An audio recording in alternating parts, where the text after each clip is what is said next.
you will be fine. I'm also fine. So let's start our lecture today. This is class P9. Our subject is biology. We are studying unit number 3, biodiversity, and today our topic is three kingdom classification system. तो आज के lecture में हम देखेंगे कि जो three kingdom classification system है उसका जो है आगाज़ कैसे हुआ था। तो प्रीवियस लेक्चर की अगर हम थोड़ी सी समरी को रिकॉल करें तो उसमें देखा था हमने कि ऑर्गेनिजम्स की दो ग्रुप्स में क्लासिफिकेशन की गई थी, किंगडम प्लांटी में और एनिमेलिया में। जो ऑटोट्रोफ्स थे उनको किंगडम प्लांटी में प्लेस किया गया था और जो हेटेरोट्रोफ्स थे उनको किंगडम एनिमेलिया में। लेकिन आज जो हम स्टार्ट करेंगे three kingdom classification system. So let's start. In 1866, तो ये जो टर्म्स हैं आपने इस तरह की वो MCQs के पॉइंट ऑफ व्यू से अच्छी तरह याद रखनी है।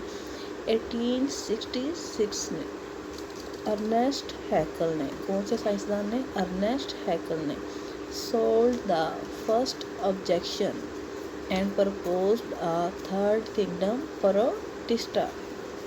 उसने जो पहला ऑब्जेक्शन था उसको सॉल्व किया और थर्ड किंगडम प्रोटिस्टा को बनाया। थर्ड किंगडम जो है वो किसने दिया था? 1866 में अर्नेस्ट हैकल ने। तो इस तरह की जो चीज़ें हैं वो आपने MCQs के पॉइंट ऑफ व्यू से याद रखनी है कि जो थर्ड किंगडम सिस्टम है उसको अर्नेस्ट हैकल ने 1866 में दिया था।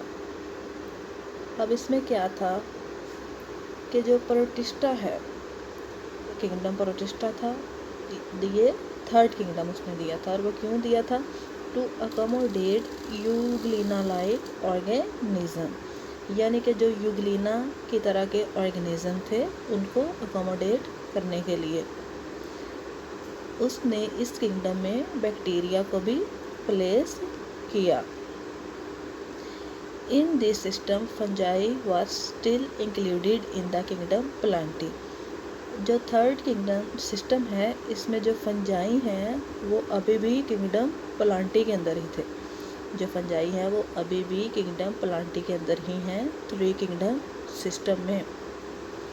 अब इस सिस्टम का जो ड्रॉबैक था वो क्या था? This system did not clear the difference.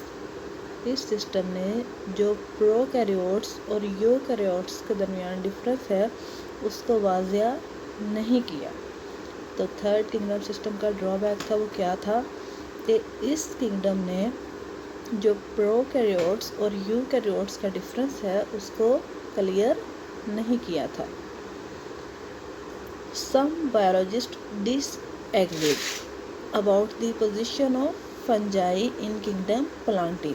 इसके अलावा जो कुछ बायोलॉजिस्ट थे वो फंजाई को भी किंगडम प्लांटी में प्लेस करने के हवाले से एग्री नहीं थे। वो क्यों?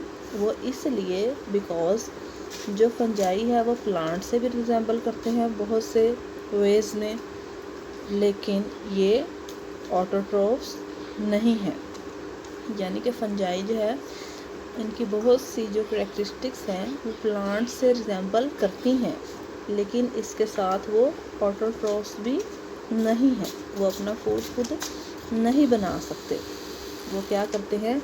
दे are special form of heterotroph. Fungi जो है वो हेटेरोट्रॉफ की एक स्पेशल फॉर्म है और अपने फूड को बाय एब्जॉर्प्शन लेते हैं। फंजाई अपना फूड कैसे लेते हैं? By absorption. तो आपने ये MCQs के पॉइंट ऑफ व्यू से भी याद रखना है और शॉर्ट क्वेश्चंस के पॉइंट ऑफ व्यू से भी याद रखना है कि जो फंजाई हैं वो अपना फूड कैसे ले रहे हैं? By absorption. They do not have cellulose in their cell wall. दूसरी चीज़ उनकी ये है कि फंजाई की सेल वॉल में सेलुलोज नहीं है। तो इनका जो ये फैक्टर है ये भी प्लांट से रिजेंबल नहीं कर रहा। एक तो वो ऑटोट्रोफ्स नहीं है और दूसरा उनके सेल वॉल में सेलुलोज भी नहीं है, बल्कि उसकी बजाय क्या है? काइटिन। तो आपने ये याद रखना है कि जो फंजाई हैं इनकी सेल वॉल में काइटिन पाया जाता है, जबकि प्लांट्स की सेल वॉल में सेलुलोज पाया जाता है। Next is 5 kingdom classification system. तो इस तरह से जो 3 किंगडम क्लासिफिकेशन सिस्टम है उसमें कुछ ड्रॉबैक्स थे। तो साइंटिस्ट ने सोचा कि कुछ और किंगडम्स भी ऐड किए जाएं ताकि ये जो इस तरह के ऑर्गेनिजम्स हैं जिनमें कन्फ्यूजन है उनकी पोजीशन को लेके उनके लिए अलग से किंगडम बनाए जा सके। तो 1937 में ई चैटर ने, ये आपने MCQs के पॉइंट ऑफ व्यू से याद रखना है कि 2 किंगडम सिस्टम किसने दिया था, 3 किंगडम सिस्टम किसने दिया था और 5 किंगडम सिस्टम किसने दिया है। तो 5 किंगडम सिस्टम किसने दिया था 1937 में ई चैटर ने। He suggested the terms of prokaryotic, उसने जो प्रोकैरियोटिक की टर्म थी वो बैक्टीरिया के लिए यूज़ की और जो यूकैरियोटिक की टर्म थी वो एनिमल्स और प्लांट सेल्स दोनों के लिए यूज़ की। उसके बाद इन 1967 में रॉबर्ट विटेकर ने 5 किंगडम क्लासिफिकेशन सिस्टम इंट्रोड्यूस करवाया। तो आपसे अगर शॉर्ट क्वेश्चन में पूछा जाए कि जो 5 किंगडम क्लासिफिकेशन सिस्टम है वो किसने दिया था, तो इसका आंसर आपने ये देना है कि 1967 में रॉबर्ट विटेकर ने 5 किंगडम क्लासिफिकेशन सिस्टम को इंट्रोड्यूस करवाया था। तो इस सिस्टम की बेस क्या थी, इसकी जो बेस थी उसमें लेवल्स ऑफ सेलुलर ऑर्गेनाइजेशन के सेल्स जो हैं उसकी ऑर्गेनाइजेशन क्या है। फॉर एग्ज़ाम्पल एक सेल से मिलके बने हैं, 2 सेल से मिलके बने हैं, ज़्यादा सेल से मिलके बने हैं। तो जो सेल की ऑर्गेनाइजेशन कैसी है कि वो प्रोकैरियोटिक्स हैं या यूनिसेलुलर हैं या यूकैरियोटिक हैं या मल्टीसेलुलर है। तो ये उसकी बेस थी सेलुलर ऑर्गेनाइजेशन। इस बेसिस पे जो ऑर्गेनिजम्स हैं उनको क्लासीफाई किया गया 5 किंगडम्स में, मोनरा, protista, fungi, Plantae and animalia.